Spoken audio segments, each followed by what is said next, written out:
approaching the city of Bombay, the gateway to India. And the first view that comes to our attention is the gate itself, an admirable illustration of Great Britain's constructive influence. Bombay is the second largest city of India and one of the chief seaports of the Orient.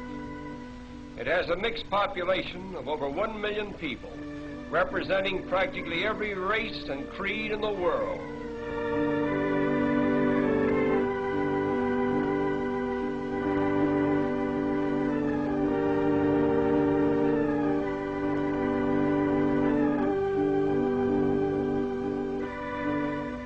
The Taj Mahal Hotel is unquestionably the most pretentious one in all of India.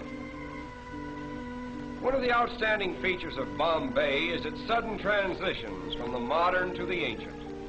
This scene, for example, was taken a few minutes from the heart of the city, where the 15th century is constantly rubbing shoulders with the 20th. These automobiles cutting into this line of ancient vehicles suggest an odd symbolism which typifies all of India, for time and time again the new cuts into the old. But the gap is soon filled in, and the ancient procession goes on in strange defiance.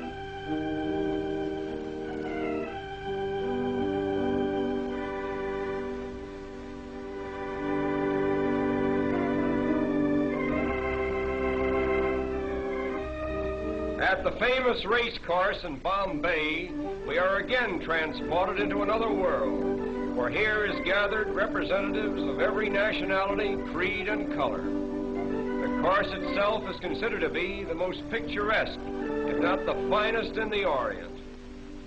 We are particularly interested in the costumes worn by the Parsi women. The Parsis are the descendants of exiled Persians. The entire Parsi population now numbers over 50,000, most of whom are residents of Bombay. They are regarded as the wealthiest class in India, and they are obviously the most progressive. Owing to its central position between the East and West, no city can show a greater variety of types than Bombay. Here we find gathered Parsi merchants, Arab traders, Afghans and Sikhs, Chinese, Japanese, Malayans, Americans, and British, all part of the cosmopolitan crowds so characteristic of Bombay.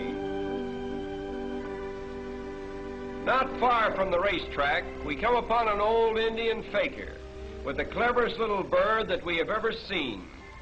We will pause a while and watch this little fellow perform.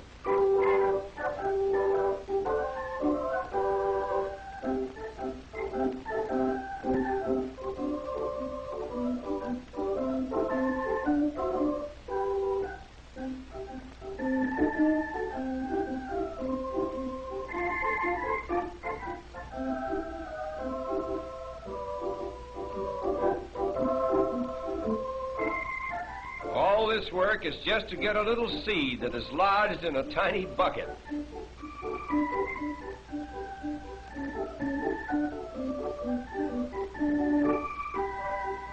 Stringing beads is the most amazing thing that this bird does.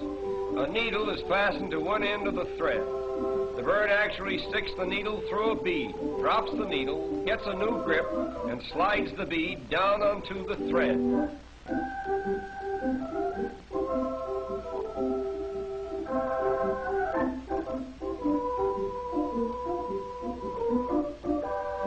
But there is much more to see, and our time is limited. So we will leave this little bird with his beads and continue on to a picturesque fishing village just a short distance from Bombay. This quaint little habitation seems to have no connection with the mainland, and life in general appears to be carried on quite apart from the outside world. All the people who live here are engaged in the fish industry, and as strange as it may seem, many of them are strict vegetarians and therefore will not eat fish of any kind.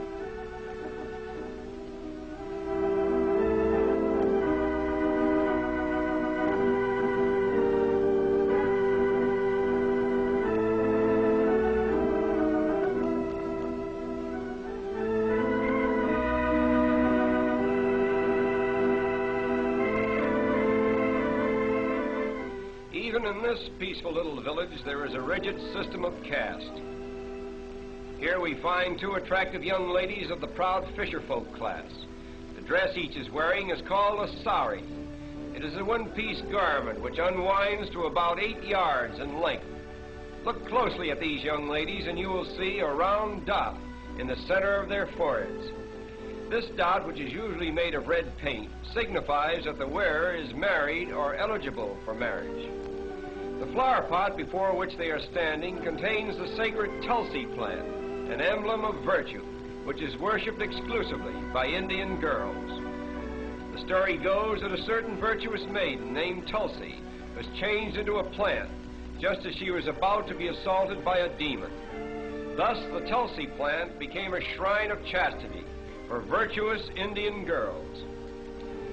The chief occupation for the women of this village is in drying and preparing the fish which is caught by the men. The method for treating the fish is to first soak them in salt and then lay them out on the sun-baked ground. When they are thoroughly dried, they are tied in small bundles and sent to market. These women are treating a smaller species of shrimp, which is swept about in this manner until it is sufficiently salted and dried.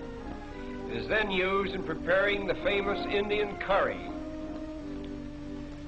No picture of India could possibly be complete without a view of its royal elephants on parade.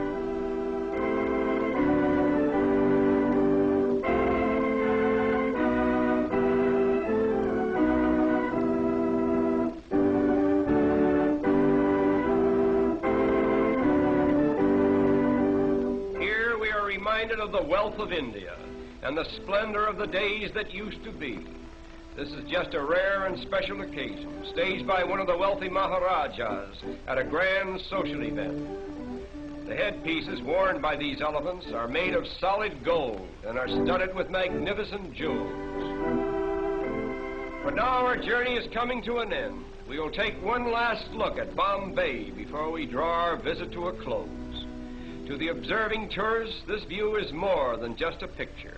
It is Bombay, the gateway to India. Through it flows the commerce of an empire. Great commercial houses, stately public buildings, and educational institutions flank its broad thoroughfares.